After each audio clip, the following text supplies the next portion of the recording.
को ईस्टर मुबारक हो। Happy Easter. हम सब खड़े हो जाएंगे एक बार। यशुदास भाई भी खड़े हो जाएंगे। कोई नहीं, खड़े हो जाओ 1 मिनट के लिए। और अब हम सब जो है एक दूसरे को दाएं बाएं और जिनके आगे तो मैं पीछे, जैसे आप लोग जो आगे हैं, सबको आप हैप्पी ईस्टर बोलो अपने हाथ मिला के या जैसे भी है। क्योंकि मैंने देखा कि जितने भी गीत लोग गाना गाने के लिए किसी ने एक बार भी हैप्पी ईस्टर जो है नहीं बोला था। खुशी के साथ करना है, ठीक है। कभी ये मत बोलना कि पारी साहब ने कहा था इसलिए मैंने आज हैप्पी ईस्टर बोल दिया, नहीं मैं बोलने वाला नहीं था या नहीं थी है, ठीक है। तो क्योंकि आज आनंद का दिन है, खुशी का दिन है। इतने दिनों से हम लैंड को मना रहे थे, इसमें हम उपवास और प्रार्थनाओं में थे, लेकिन आज जो है वो आनंद का दिन है, खुशी का दिन है। तो इसलिए कितने अच्छे अच्छे गीत जो है गाए हैं ईस्टर के। तो फिर से जो है जो अंदर है, जो चर्च के बाहर है, आप सबों को जो है सेंट फ्रांसिस के कलीसिया के सभी लोगों को मेरी तरफ से, एक दूसरे की तरफ से जो है आप सबों को ईस्टर की मुबारक हो। Happy Easter, God bless you. आप बैठ सकते हैं। आइए हम अपने सरों को झुकाएं और प्रार्थना करेंगे। सर्वशक्तिमान पिता परमेश्वर, एक बार फिर से हम आपका धन्यवाद करते हैं प्रभु आपके इस आशीष के लिए कि आपने पुनरुत्थान को प्राप्त किया और हमें भी ये आशा दी है कि पिता परमेश्वर हम भी एक दिन पुनरुत्थान को प्राप्त करेंगे।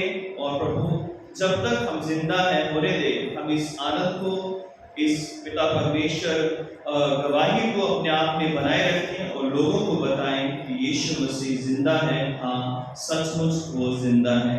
हे प्रभु यीशु, जो वचन हम मनन करने जा रहे हैं, अपने पवित्र आत्मा को भेजिए ताकि हमारा बोलना और हमारा सुनना आपकी ओर से हो, ताकि हम वो बोलें और वो सुने जो हे पवित्र आत्मा आप हमसे बात करना चाहते हैं। यीशु क्रिस्त के नाम से मांगते हैं, आमीन। जैसा हम सब जानते हैं कि हम आज बड़े आनंदित हैं, बड़े खुश हैं, क्योंकि हम गुड फ्राइडे को देखते हैं कि किस तरह से प्रभु यीशु मसीह को क्रूस पर चढ़ाया गया, थर्सडे को पकड़वाया गया था। और उससे पहले जो है हम उन दुखों के दिनों को याद करते हुए कलीसिया में जो है लैंड डेज को हम मना रहे थे, हम घरों में प्रार्थनाएं कर रहे थे, प्रभु यीशु मसीह के शिक्षाओं को हम याद कर रहे थे, उन पर मनन कर रहे थे। आज जो दिन है वो बहुत ही अद्भुत है। आज जो दिन है वो एक महान दिन है, क्योंकि आज जो है वो ईस्टर का दिन है। आज वो दिन है जहां पर प्रभु यीशु मसीह ने मौत के बंधन को तोड़ दिया, और उसी दिन को हम आज जो है याद करते हैं, क्योंकि मृत्यु जो थी वो मनुष्य के लिए एक बहुत बड़ा रहस्य थी। और कोई नहीं जानता था कि मरने के बाद मनुष्य का क्या होगा, और कोई नहीं जानता था कि मरने के बाद क्या कोई व्यक्ति जी उठ सकता है। कोई नहीं जानता था कि मरने के बाद जब किसी को जला दिया जाता है, किसी को दफना दिया जाता है, किसी को बहा दिया जाता है, तो उसके बाद उसका क्या होगा जाए। और इस प्रश्न का जवाब लेने के लिए बड़े बड़े लोगों ने अध्ययन किए, ऋषि मुनि जो है पहाड़ों पर चले गए इस सत्य को जानने के लिए कि मृत्यु के बाद क्या होगा है। और ये जो सत्य है हमें बचपन से ही हमारे ऊपर प्रकट किया गया है। बचपन से ही हमें इस सत्य के बारे में बताया गया है कि मृत्यु के बाद भी एक जीवन है।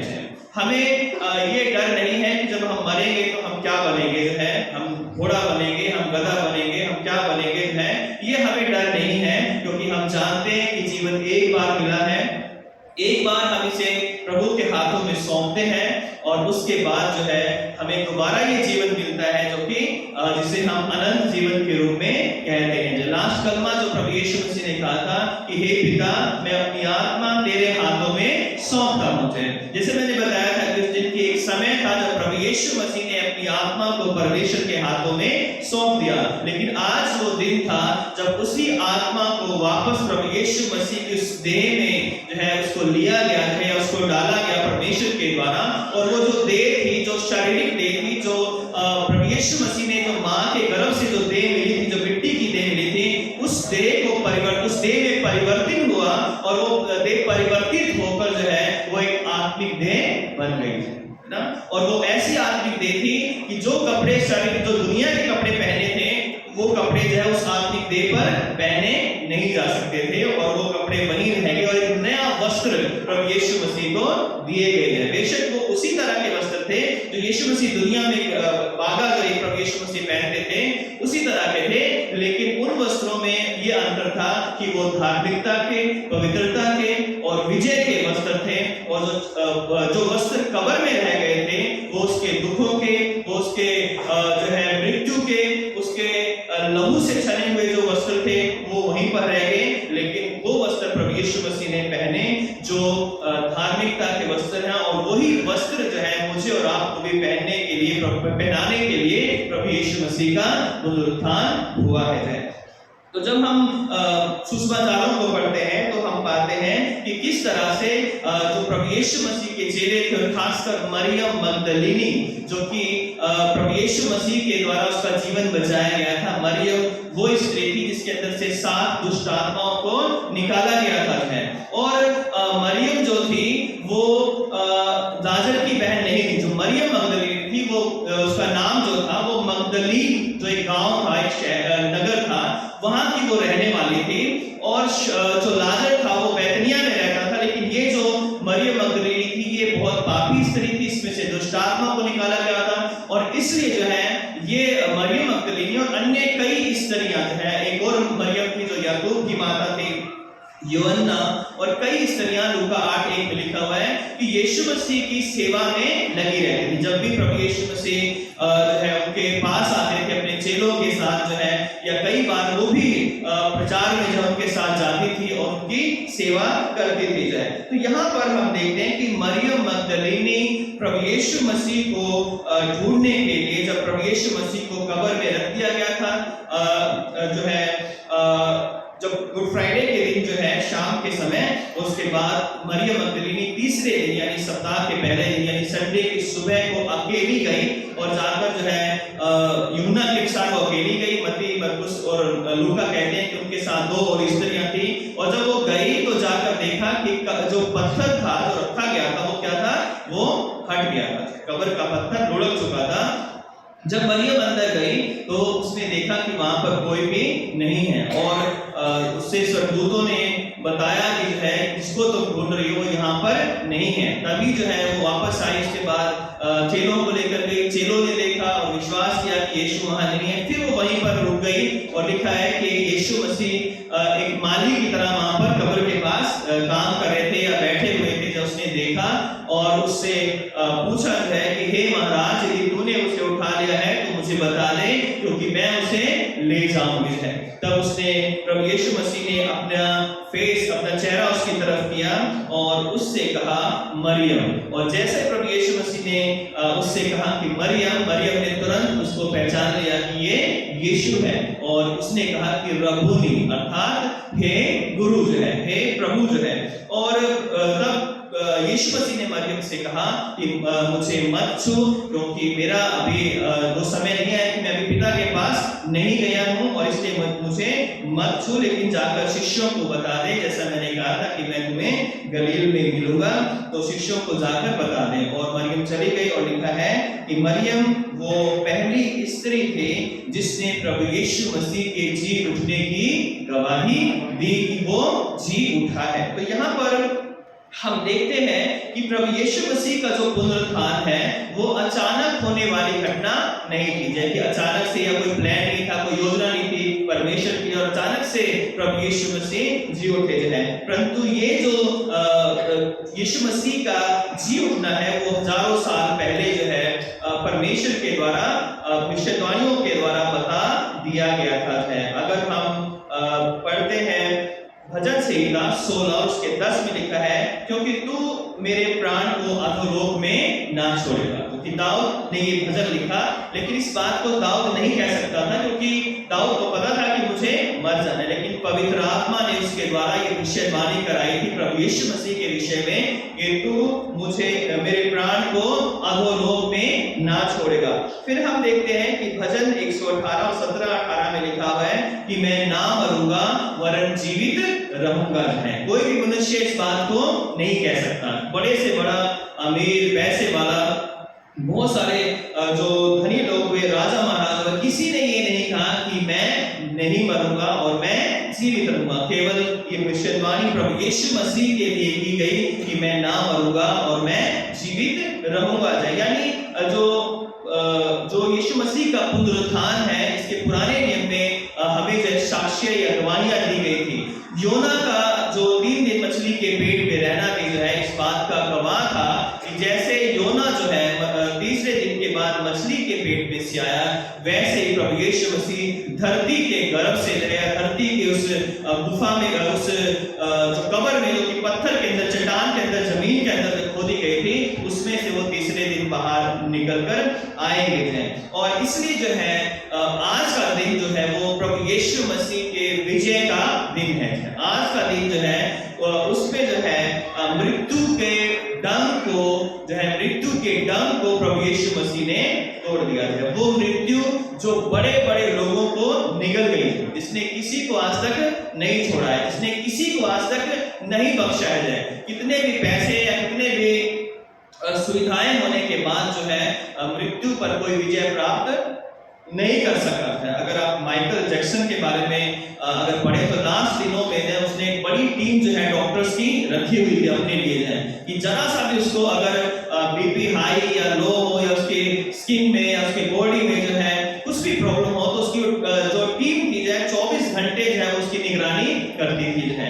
और उसने उस टीम को हजारों करोड़ों रुपए देकर जो अपने लिए रखा हुआ था। और उसका उसकी योजना थी कि मैं बहुत सालों तक, कम से कम 150 साल तक जो है अपने आप को पृथ्वी पर बनाए रखूंगा। लेकिन जब मौत आई किसी को पता नहीं लगा। वो डॉक्टर्स, वो सारे मेडिसिन, वो सुख सुविधाएं, वो सारे इंतजाम उसके सब रह गए जो है जब मौत आई और उसे उठाकर उसकी आत्मा उसमें से ले गई है। तो यहाँ पर हम देखते हैं कि मृत्यु एक ऐसा डंक है जिस पर दुनिया में प्रभु यीशु मसीह से पहले कोई फतेह नहीं पाया। अगर कोई मौत के मुंह से निकल भी आया तो उसे फिर से मृत्यु का स्वाद चखना पड़ा। जैसे लाजर को प्रभु यीशु मसीह ने जिलाया, लेकिन लाजर जो था वो दोबारा से उसकी मृत्यु हो गई है। एक अर्थी पर जो एक बच्चा था उसको जवान को यीशु मसीह ने जिलाया था, लेकिन जब समय आया तो फिर से वो मर गया जो है। लेकिन प्रभु यीशु मसीह जब जी उठे तो उसके बाद कहीं भी इतिहास के अंदर कोई ऐसा वर्णन नहीं है कि यीशु मसीह जी उठने के बाद दोबारा मर गए। और ये जो बात है ये मेरे और आपके लिए बड़े आनंद की बात है। ये मेरे और आपके लिए बड़े खुशी की बात है कि जिस परमेश्वर की हम आराधना करते हैं, जिस परमेश्वर की हम महिमा करते हैं, वो मृतक नहीं है बल्कि वो जीवित है, वो जिंदा है।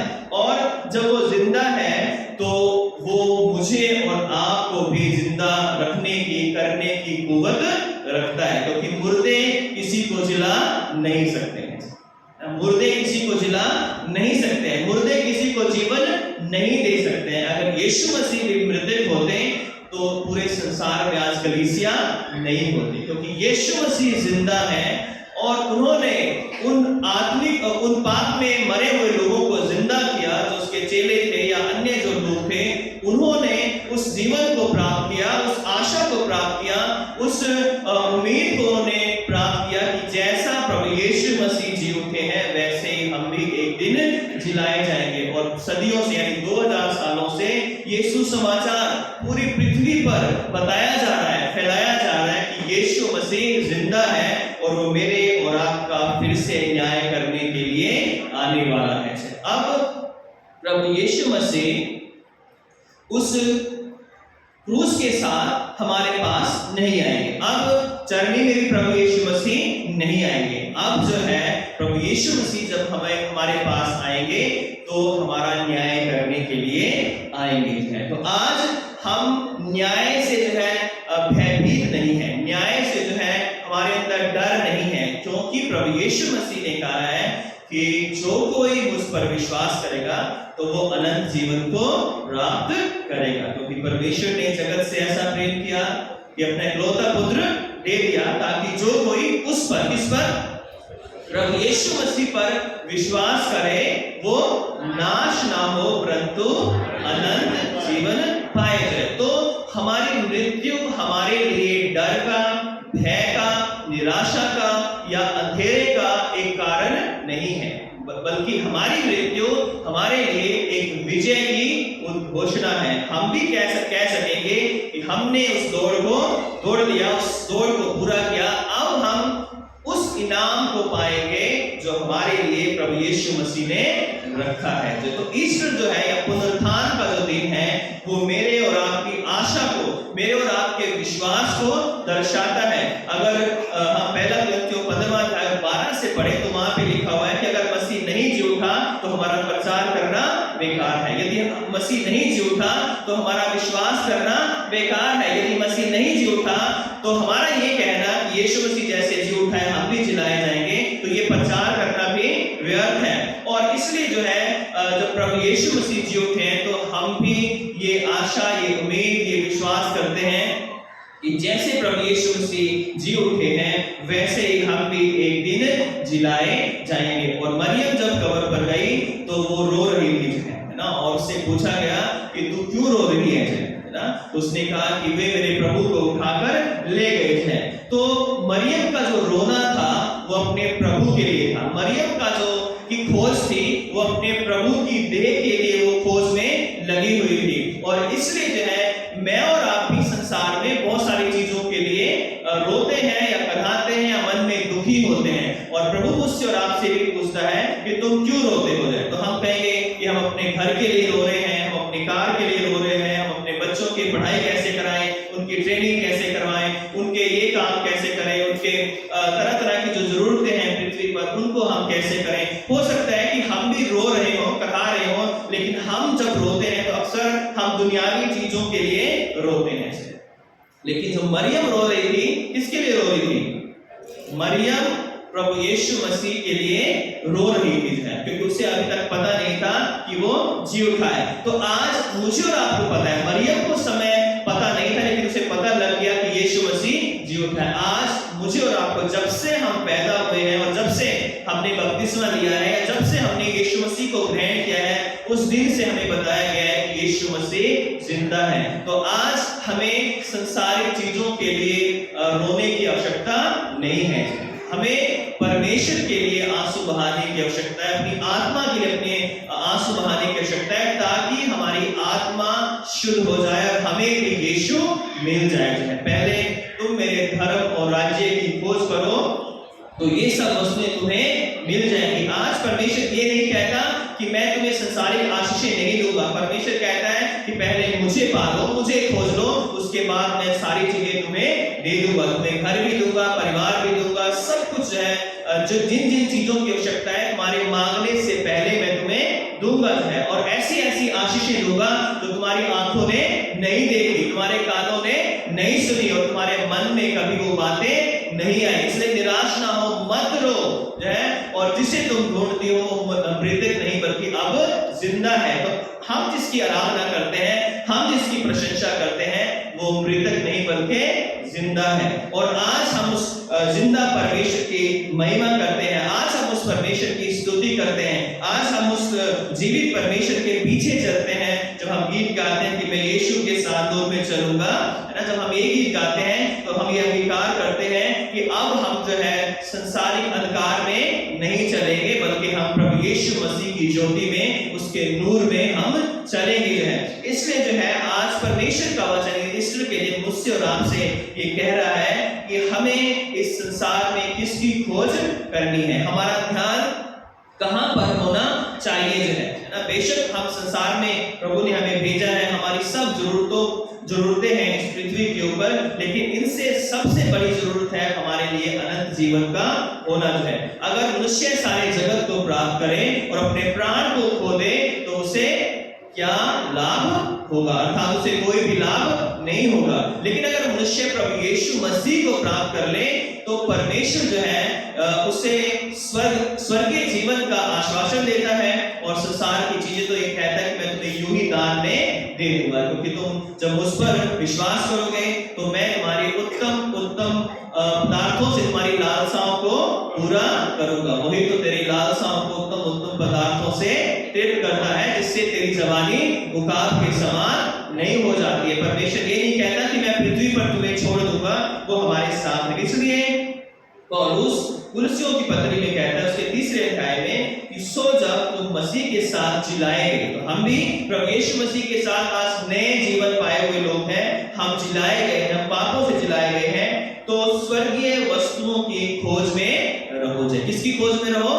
स्वर्गीय वस्तुओं की खोज में रहो जाए, जहां मसीह वर्तमान है और परमेश्वर के दाहिने ओर बैठा है। तो आज हम किसकी खोज में हैं ये हमें देखना है, क्योंकि परमेश्वर का वचन हमें कहता है कि जब हम आत्मिक रीति से जिलाए गए हैं तो हमारी जो खोज है वो स्वर्गीय वस्तुओं की खोज होनी चाहिए। जो है मरियम जो है जब वो तीसरे दिन गई तो वो उस जगह पर नहीं गई जहां पर यीशु मसीह को क्रूस पर चढ़ाया गया था, वो उस जगह पर गई जहां पर यीशु मसीह मिल सकता था।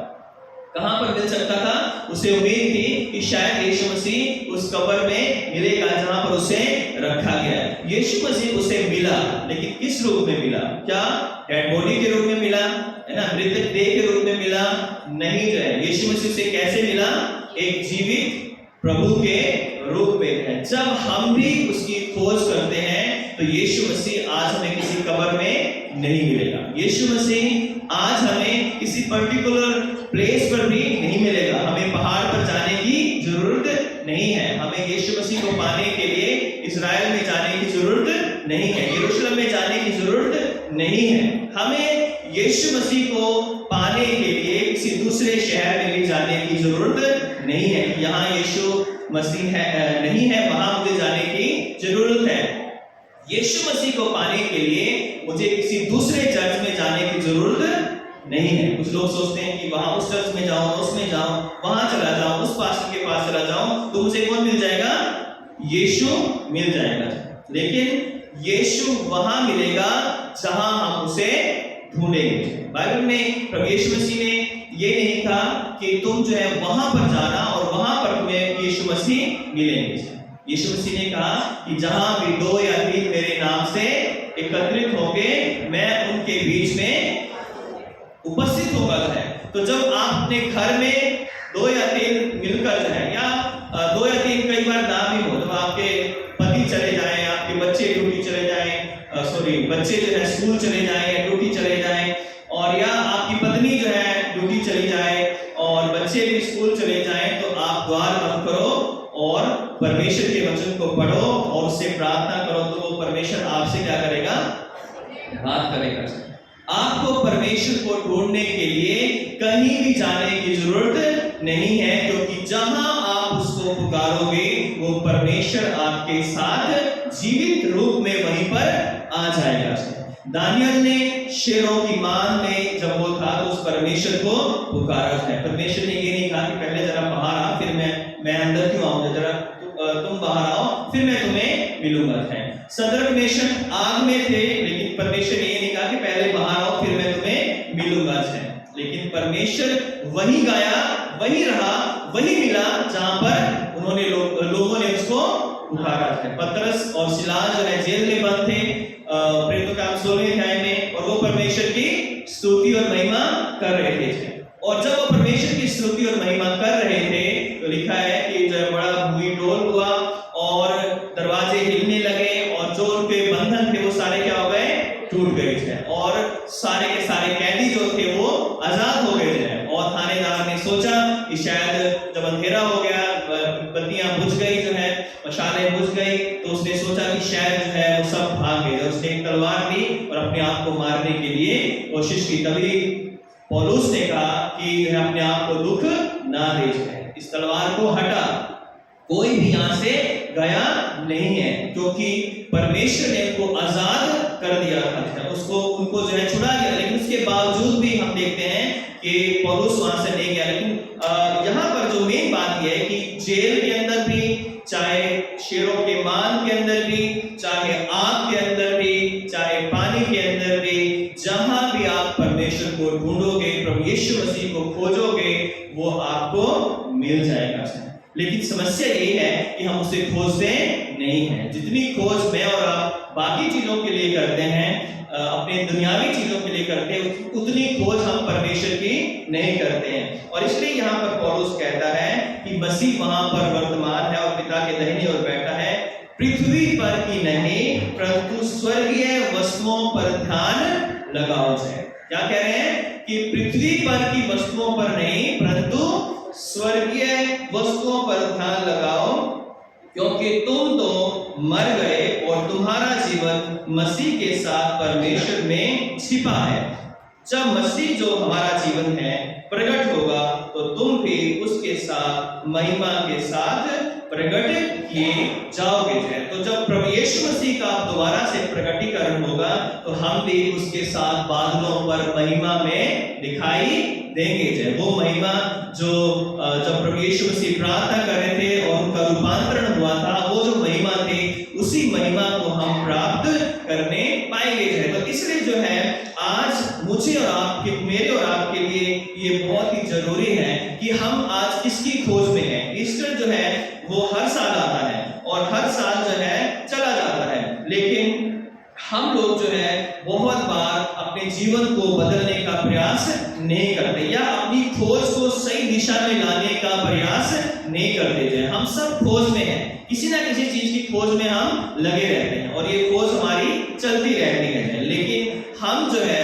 परमेश्वर के लिए जितना ज्यादा से ज्यादा समय निकालकर उसे खोजेंगे तो वो निश्चय मुझसे और आपसे बात करेगा। और जब प्रभु यीशु मसीह हमारे साथ होगा, हमसे बात करेगा, तो मैं और आप नई सृष्टि बनाए जाएंगे। और इसलिए दूसरा कोरिन्थियों 5:17 में लिखा है, यदि कोई मसीह में है तो वो नई सृष्टि है, पुरानी बातें बीत गई, देखो वो सब नई हो गई है।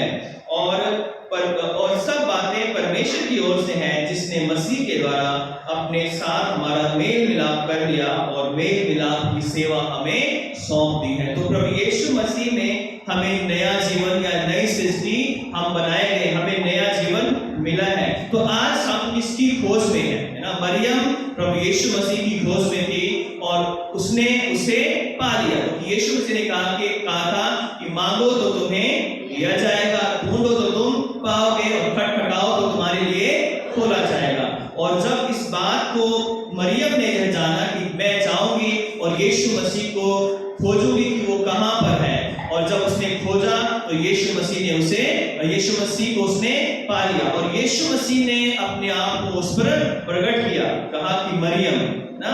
और जब यीशु मसीह ने उससे कहा कि मरियम, तो उसने कहा रबूनी, अर्थात हे गुरु। तो आज मैं और आप प्रभु यीशु मसीह को सिर्फ एक अच्छे गुरु के रूप में नहीं जानते या उसे नहीं मानते, बल्कि हम उसे अपने प्रभु और उद्धारकर्ता के रूप में मानते हैं। क्योंकि जो कोई ये अंगीकार करता है कि यीशु मसीह मेरा प्रभु है, वो मेरे लिए मारा गया, मेरे लिए गाड़ा गया, मेरे लिए तीसरे दिन मुर्दों में से जी उठा और वो फिर से आने वाला है, जो ये अंगीकार करता है वो उद्धार पाता है। वो विश्वास करता है कि यीशु मेरे लिए आया और आज वो जीवित है। तो जब आज हम यहाँ से जाएं, मरियम ने क्या किया था? मरियम ने जब वो चेलों के पास आई और जहां भी मरियम अपनी लाइफ में गई होगी, उसने यही कहा होगा कि मैंने जीवित यीशु को देखा है। आज ये मेरे और आपके ये सवाल है कि क्या हमने अपनी पूरी लाइफ में यीशु मसीह को जीवित देखा है? और ये आपके पास बहुत सारी गवाहियां जो है आप लोगों के पास है कि कैसे कैसे आपने अपने पास यीशु मसीह को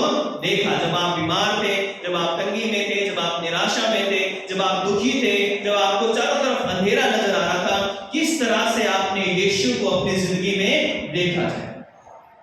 और जब आपने और मैंने जो है यीशु मसीह को अपने जिंदगी में देखा, तो ये मेरे और आपके लिए जरूरी है हम भी मरियम की तरह कहें कि यीशु मसीह जिंदा है और मैंने उसे देखा है। तो जब हम ईस्टर के बाद जो है लगभग क्रिसमस तक जो है जो हमारी लेक्चरी चलती है, first Sunday after Easter, second Sunday after Easter, फिर उसके बाद पेंटिकोस्ट के बाद जब 4 संडे होते हैं उसके बाद फिर पेंटिकोस्ट शुरू हो जाता है। तो पेंटिकोस्ट का पूरा साल चलता है। तो इस बात को दर्शाता है कि प्रभु यीशु मसीह जीवित हैं और वो जीवित होकर उन्होंने हमारे लिए है अपने आप को जो है हमेशा अवेलेबल रखा है। और जब भी हम उसे पुकारेंगे तो पवित्र आत्मा के रूप में, कभी स्वयं जो है अपने रूप में है वो हमारे साथ उतर आएंगे। यदि आज आप किसी भी निराशा में हैं, किसी भी दुख में हैं, उस मौत की वादी से आप गुजर रहे हैं, उस अंधकार में जहां पर जो कब्र को दर्शाता है, ऐसे अंधकार से अगर आप गुजर रहे हैं तो यीशु मसीह को खोजें। और जहां पर आप उस अंधकार में यीशु मसीह को पुकारेंगे, जहां पर आप इस निराशा में, इस दुखों में, उस अंधेरे में और संसार की समस्याओं में, परेशानियों में आप गुजर रहे हैं और आप कह रहे हैं कि शायद मेरे लिए कोई उम्मीद नहीं है, कोई आशा नहीं है, तो ऐसे समय में यीशु मसीह को खोजें, उसको पुकारें। और जब आप उसे पुकारेंगे तो आपका और मेरा जीवन बदल जाएगा। उसने हम में से बहुतों के जीवन को बदला है। और यदि आज कोई निराश या दुखी व्यक्ति यहाँ पर बैठा है और वो सोच रहा है कि मेरे लिए लाइफ क्या है, मैं तो मर जाऊंगा या मर जाऊंगी, बस ऐसे में संसार में है, उसके बाद मेरा क्या होगा क्या नहीं होगा, हमें नहीं पता। लेकिन आज प्रभु यीशु मसीह आपसे मुझसे कहता है कि हे मेरे बेटे, हे मेरी बेटी, मुझ पर विश्वास करो, निराश ना हो, मत डर। मरियम को भी 2 बार प्रभु यीशु मसीह ने कहा कि मत डर, मत रो। आज अपने आंसुओं को जो है अगर हमें बहाना है तो यीशु मसीह के चरणों में बहाए जाए। आज अगर हमें डर लग रहा है तो किसी संसार की चीजों से हमें डरने की जरूरत नहीं है, क्योंकि हमारा परमेश्वर हमारे साथ है। अगर डरना ही है तो हमें परमेश्वर का वो पवित्र भय के साथ, पवित्र डर के साथ हमें परमेश्वर की सेवा में उस डर को लेकर आना है कि जब हम जो भी काम करें इस डर के साथ करें कि परमेश्वर मेरा मुझे देख रहा है। और जब हम उस प्रभु यीशु मसीह को खोजेंगे, उस प्रभु यीशु मसीह को पाएंगे, तो मेरे और आपका जीवन बदल जाएगा। और फिर हम कहेंगे कि जब से प्यारा यीशु आया मेरा जीवन बदल गया। जब से प्यारा प्रभु यीशु मसीह हमारी जिंदगी में आ जाते हैं, मेरी जिंदगी में जब से वो आया है, आपकी जिंदगी में वो जब से आया है और जिनकी जिंदगी में आज से वो आने वाला है, और जब आप उसे ग्रहण करेंगे तो आपको और मेरा जीवन बदल जाएगा और परमेश्वर आपको एक नई जिंदगी देगा। आप आज से पहले हो सकता है किसी निराशा में, दुख में, पाप में मरे हुए हो और आपने सारी शक्ति को त्याग दिया हो, लेकिन आज से प्रभु यीशु मसीह कहते हैं कि उठ जा, प्रकाशमान हो और तुम्हारा जो मन है वो कच्चा ना हो, या मान दो, दृढ़ हो, क्योंकि मैंने मृत्यु को जीत लिया है, मैंने शैतान को जीत लिया है, मैंने उन बीमारियों को जीत लिया है, मैंने उन समस्याओं को, उस अपमान को, उस भूखे जाने को, उस पीड़ाओं को, उन कोड़ों की मार को आज मैंने क्या कर दिया है, जीत लिया है। अब नहीं है वो कांटों का सहरा, अब तो वो तो पहने हैं दूल्हे का सहरा। क्या सब नया होगा, जग नया होगा, देखो राज करने मसीह आ रहा है, देखो देखो कोई आ रहा है। तो यीशु मसीह जो है अब दोबारा से मेरे और आपको लेने आने वाले हैं, लेकिन उससे पहले जो हमें लाइफ दी गई है इसको हम प्रभु यीशु मसीह के आनंद में बिताएं, उसकी सेवा में बिताएं और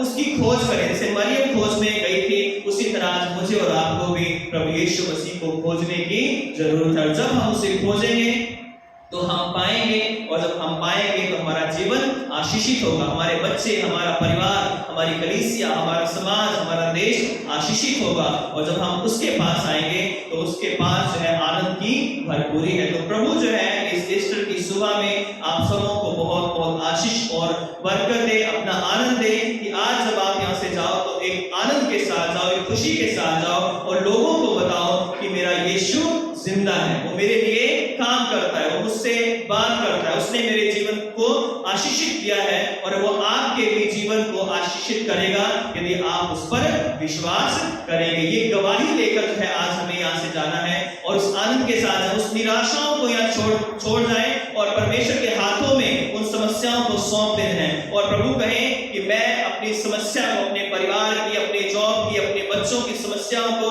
हे प्रभु तेरे चरणों में लेकर आता हूं। और जब उसके चरणों में हम अपनी प्रॉब्लम्स को लेकर आएंगे तो हम सबसे संसार के सबसे अच्छे परमेश्वर के चरणों में अपनी समस्याओं को रखेंगे जो हमारी समस्याओं को हल कर सकता है। तो प्रभु इस ईस्टर के दिन जो है आप सबों को आशीष दे, अपना अनुग्रह दे, एक नई सामर्थ दे, एक नई ताजगी दे और एक नया जीवन दे। और आज हम एक नई सृष्टि बनाए गए हैं, हम नई सृष्टि के समान जिए और प्रभु की महिमा करें। आइए अपने सरों को झुकाएं और प्रार्थना करें। सर्वशक्तिमान पिता परमेश्वर, हम आपका धन्यवाद करते हैं कि आप जीवित हैं।